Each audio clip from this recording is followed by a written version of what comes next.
হাদিসে এসেছে রাসূল সাল্লাল্লাহু আলাইহি ওয়াসাল্লাম বলেছেন যে আন জাবির রাদিয়াল্লাহু তাআলা আনহু ক্বালা রাসূলুল্লাহ সাল্লাল্লাহু আলাইহি ওয়াসাল্লাম বাইনাল বাইনাল আবদি ওয়া বাইনাল কুফরি তারকুস সালাত। তাইলে বাইনাল আবদি ওয়া বাইনাল কুফরি, মানুষের মধ্যে কে আল্লাহর বান্দা এবং কে কুফর, আল্লাহকে অস্বীকারী, এইটা তারকুস সালাত, অর্থাৎ সালাত এটাকে বিচ্ছিন্ন ঠিক করে দেয়, পার্থক্য করে দেয়।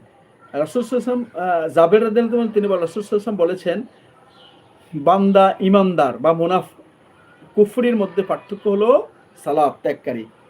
সহিহ মুসলিমে হাদিসটি এসেছে। তাহলে আমরা যখন দেখতে পাই যে সালাতের সময় যে দোকানে বসে আছে, সালাতের সময় যে তার কাজ নিয়ে ব্যস্ত, তাহলে তার আর যে সালাতে ছুটে যাচ্ছে, তাহলে এটাই হচ্ছে মূলত সালাত এবং মুমিন এবং কাফেরের মধ্যে পার্থক্য, স্বীকারকারী এবং অস্বীকারীর মধ্যে পার্থক্য। হাদিসের ভাষায় সেটি এসেছে বাইনাল আবদি ও বাইনাল কুফরি, কে আব্দ অর্থাৎ কে আল্লাহকে সেজদাকারী আল্লাহর বন্দা, আর বাইনাল কুফরি কে আল্লাহকে অস্বীকার